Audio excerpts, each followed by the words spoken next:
नमस्कार, मैं एस्ट्रो पंडित प्रशांत।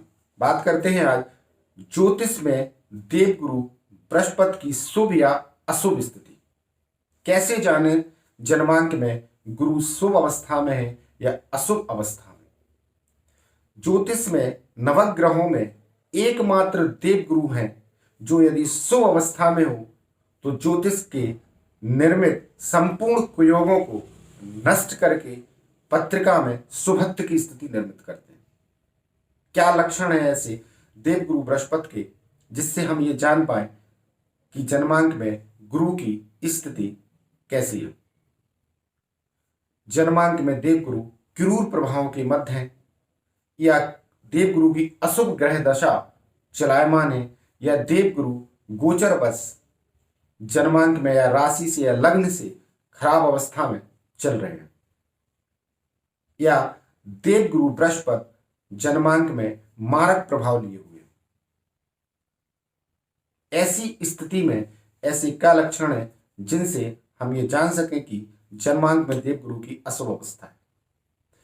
कमजोर गुरु के कुछ अशुभ लक्षण हैं जिनकी पत्रिकाओं में गुरु अशुभ अवस्था में होते हैं। सामान्यतया वे अत्यधिक तर्कशील होते हैं, कुतर्कवादी होते हैं। उनकी विद्या प्राप्ति में रुकावट होती है। धन का अपव्यय अत्यधिक करते हैं, सदुपयोग नहीं करते।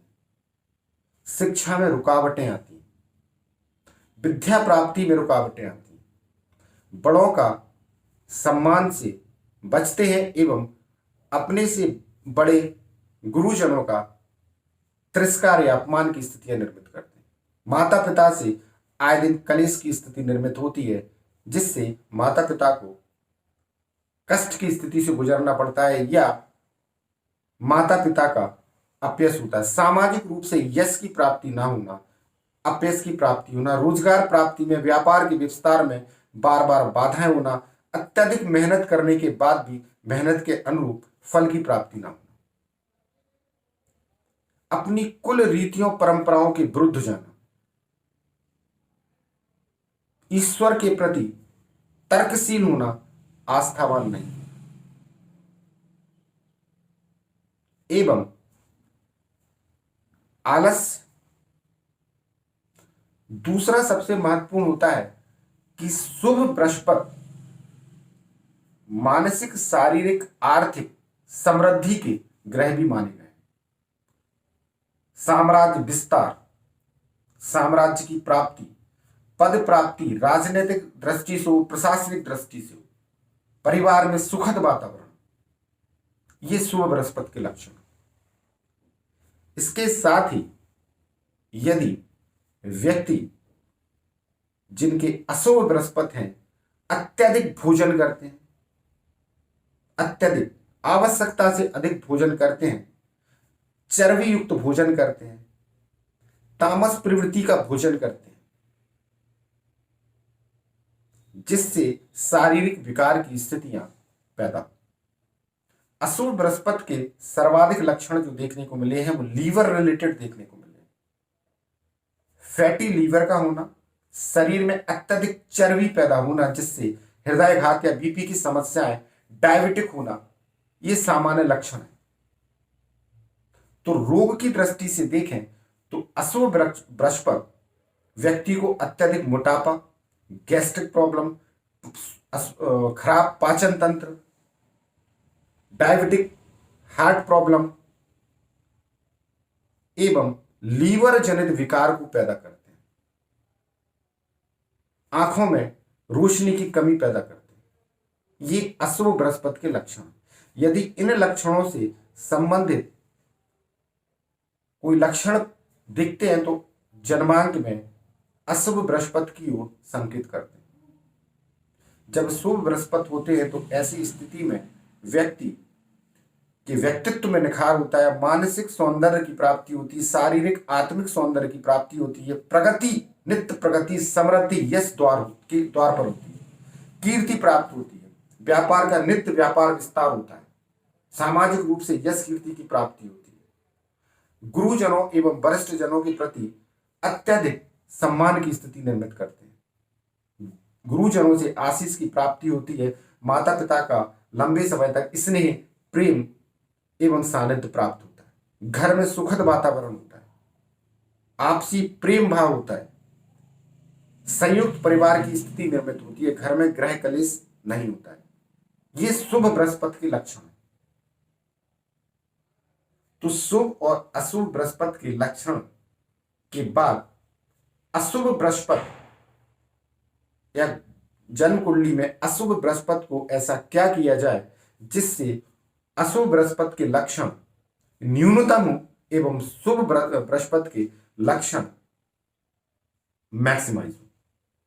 तो उसके लिए सर्वाधिक आवश्यकता है कि व्यक्ति संतुलित खान पान करे, अनुशासित जीवन शैली अपनाए और योगा प्राणायाम व्यायाम अवश्य करे।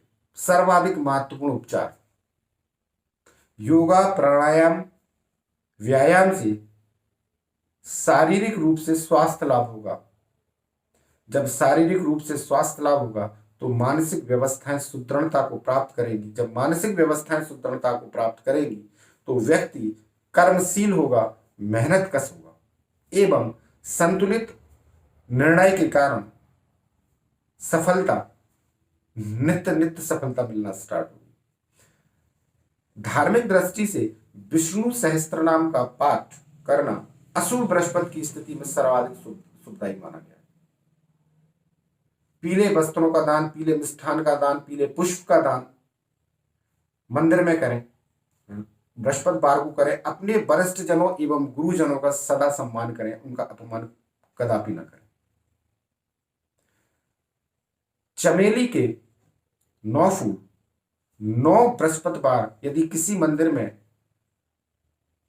चढ़ाए जाएं, उस स्थिति में भी देवगुरु बृहस्पति के शुभत्व में वृद्धि देखी गई है और होती है।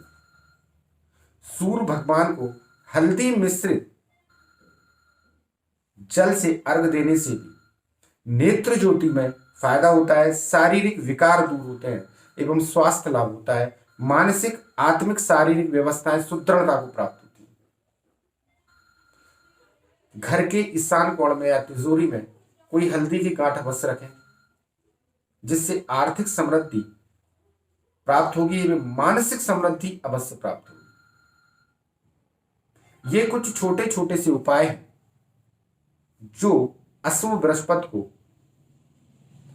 के अशुभत्व को कम करेंगे एवं देवगुरु बृहस्पति के शुभत्व में वृद्धि करेंगे, जिससे आपको सामाजिक रूप से मान सम्मान, यश कीर्ति, पद प्राप्ति, रोजगार की प्राप्ति, राजनीतिक क्षेत्र में उन्नति, शत्रु, ऋण, रोग का नाश होना, शिक्षा में बाधाएं समाप्त होना, संतान सुख की प्राप्ति होना, संतान के माध्यम से यश कीर्ति की प्राप्ति होना, समाज में मान सम्मान प्राप्त होना, संतान से संबंधित या घर में किसी भी प्रकार का कलेश हो तो उससे यथाशीघ्र मुक्ति की अवस्था प्राप्त होकर घर में सौहार्द प्रेम पूर्वक वातावरण का निर्माण होना। ये कुछ उपाय, लेकिन सर्वाधिक महत्वपूर्ण यदि कोई उपाय देवगुरु बृहस्पति को शुभ करने का है तो संतुलित आहार, अनुशासित जीवन शैली, वरिष्ठ जनों एवं गुरुजनों का सम्मान, ईश्वर के प्रति आस्था, योग प्राणायाम व्यायाम, ये सर्वाधिक महत्वपूर्ण उपचार है। यदि आप ये उपाय करना स्टार्ट करते हैं तो यथाशीघ्र आपको देखने को मिलेगा कि बृहस्पति जनित रोग, मानसिक हो, शारीरिक हो, आर्थिक हो, से आप निवृत्त होना स्टार्ट होंगे और शुभ फलों की प्राप्ति में आपको फायदा होना स्टार्ट होगा। करके देखिए। नमस्कार, आपका दिन